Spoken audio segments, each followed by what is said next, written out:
Hello everyone. Welcome to our YouTube channel Sri9 TV. మా latest videos కోసం అందరూ ఈ ఛానల్ సబ్స్క్రైబ్ చేసి బెల్ ఐకాన్ని యాక్టివేట్ చేసుకోండి.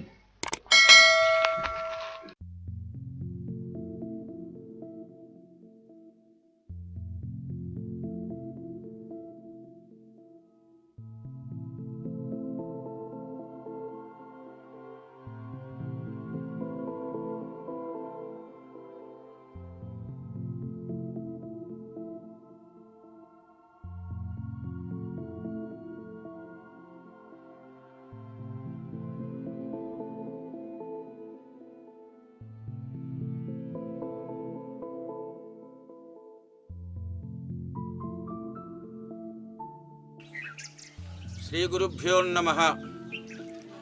గురుర్బ్రహ్మ గురుర్విష్ణు గురుర్దేవో మహేశ్వరః గురు సాక్షాత్ పరబ్రహ్మ తస్మై శ్రీ గురవే నమః. జ్ఞానానందమయం దేవం నిర్మలా స్ఫటికాకృతిం ఆధారం సర్వవిద్యానాం హయగ్రీవముపాస్మహే. ఈ విధంగా శ్రీ మహావిష్ణువు దశావతారముల స్వరూపముల్లో అతి ముఖ్యమైనటువంటి మహా అవతార స్వరూపం లక్ష్మీ నరసింహస్వామి. శ్రీమత్పయోనిధి నికేతన చక్రపాణి భోగీంద్రభోగి మణిరాజిత పుణ్యమూర్తి యోగీశ శాశ్వత శరణ్య భవాబ్దిపూత శ్రీ లక్ష్మీ నరసింహమదేహి కరావలంబం. అయితే ఈ నరసింహస్వామి యొక్క ప్రత్యేకత ఏమిటి అంటే హిరణ్యకశ్యపుని వధించుటకు ఎత్తినటువంటి అవతారం. ఎందు గురించి అంటే హిరణ్యకశ్యపునికి వరాలు ఉంటాయి. భూమి మీద కానీ చేతిలో కానీ అరణ్యంలో కానీ చెట్టులో కానీ చావకూడదు. మానవుని చేతులు కానీ తన మరణము ఉండకూడదనేటువంటి వరాన్ని పొందుతాడు.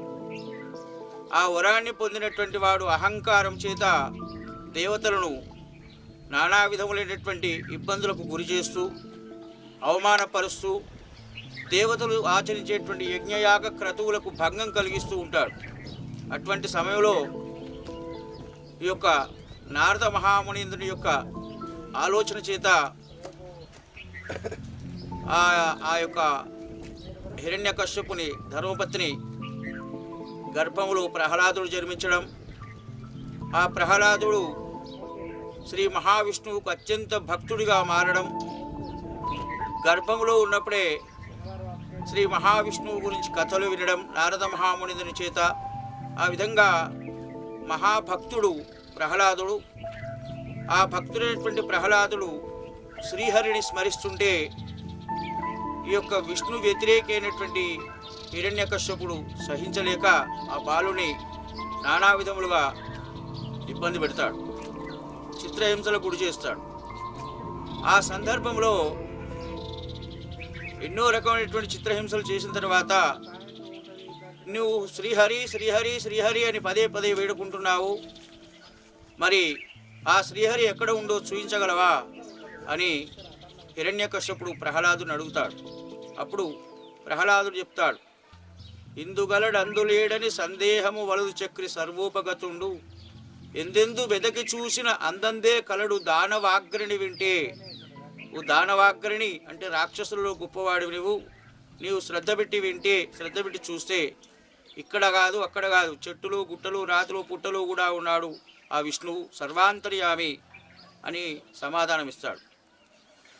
ఆ సర్వాంతర్యామి అయినటువంటి మహావిష్ణువును ఈ ఉక్కు స్తంభంలో చూపించగలవా అని హిరణ్యకశ్యపుడు మళ్ళీ ప్రశ్న వేసినప్పుడు జ్ఞానము చేత భక్తి చేత మళ్ళీ శ్రీమన్నారాయణమూర్తిని వేడుకుంటే ఆ హిరణ్యకశ్యపుడు తన చేతిలో ఉన్నటువంటి గద ఆయుధము చేత ఆ ఉక్కు స్తంభాన్ని బలంగా కొడతాడు. కొట్టేటువంటి సమయంలో శ్రీ మహావిష్ణువు శ్రీహరి నరుని వేషములో కాకుండా జంతువు వేషములో కాకుండా తల సింహము మొండెము నరుని రూపంలో ప్రత్యక్షమయ్యి అగ్రహావేశముల చేత ఆ యొక్క హిరణ్యకశ్యపుని తన నఖములచే అనగా గోళ్ల చేత చీల్స్తాడు. చీల్చి చెండాడి సంహరించి దేవతలకు రాక్షసుల బాధ లేకుండా చేస్తాడు. అంతటి గొప్ప మహిమాన్వితుడు ఆ యొక్క విశిష్ట అవతారమైనటువంటి నరసింహస్వామి అవతారం ఈ గుట్టలలో అనగా గ్రామం తుంగపాటి గౌరారం, మండలం నాంపల్లి, జిల్లా నల్గొండ, ఈ పరిసర ప్రాంతం ఇక్కడ వేయించేసి ఉన్నటువంటి పర్వతాలలో ఏకశిలా లక్ష్మీ నరసింహస్వామి అంటే ఒక్కటే రాతిలో ఆ స్వామివారు ప్రహ్లాదుడు వేడుకుంటే ఉక్కు స్తంభమునందు ఎలా వెలిశాడో ఇక్కడ కూడా చాలా విశేషం ఉంటుంది. ఒక్కటే రాతిలో ఆ స్వామివారు వెలిసినాడు. ఇంకా ఆ రాతిలోనే దేవాలయం, స్వామివారిని మూర్తిభవించినటువంటి వారు ఎవరు లేరు, ఎవరు చెక్కిన శిల్పము కాదు. అక్కడ ఏమాత్రం ఉలి సుత్తే లేకుండా జరిగినటువంటి పని ఆ నరసింహస్వామి స్వయంభూగా వెలిసినటువంటి స్వామివారు. అయితే ఆ స్వామివారు ఏం చేసినాడే అంటే నరమానవులు ఎవరు కూడా చేయనటువంటి పని చేసుకున్నాడు. తనే ఒక గుహను ఏర్పరచుకొని ఆ గుహలో ఒక పెద్ద రాతి, ఆ రాతిలోనే కొంచెం మాత్రమే, అది దాదాపు ఒక 1000 చదరపు గజముల స్థలం ఉన్నటువంటి రాయి కేవలం ఒక 100 గజాల స్థలములు కూడా లేదు, 50-60 గజాల స్థలం లోపలనే అది ఫౌండేషన్గా ఉన్నది, నిలబడిపోయింది ఆ రాయి. అంతటి మహత్యం ఆ స్వామివారి. ఆ రాతిలోనే స్వామివారి వెలిసినాడు. పైగా అతని చుట్టూ ప్రదక్షిణం చేసేందుకు కూడా చిన్న గుహ ఏర్పాటు చేసినాడు స్వామివారి. ఆ గుహ చిన్నదిగా కనిపిస్తుంది, కానీ సుమారు 1.5 క్వింటాల మనిషి కూడా సునాయాసంగా ఆ గుహ నుండి ప్రదక్షిణ చేసి వస్తాడు. ఈ విధంగా అతి పురాతన కాలం నుండి నాకు తెలిసినటువంటి చరిత్ర ప్రకారం ఇంచుమించు ఒక 500 సంవత్సరాల నుండి దీని చరిత్ర ఉందని మనకు కొన్ని ఆధారాలు తెలుస్తున్నవి. అప్పటి నుండి కూడా ఆ స్వామివారు ఎన్నో మహత్యములు చూపిస్తూ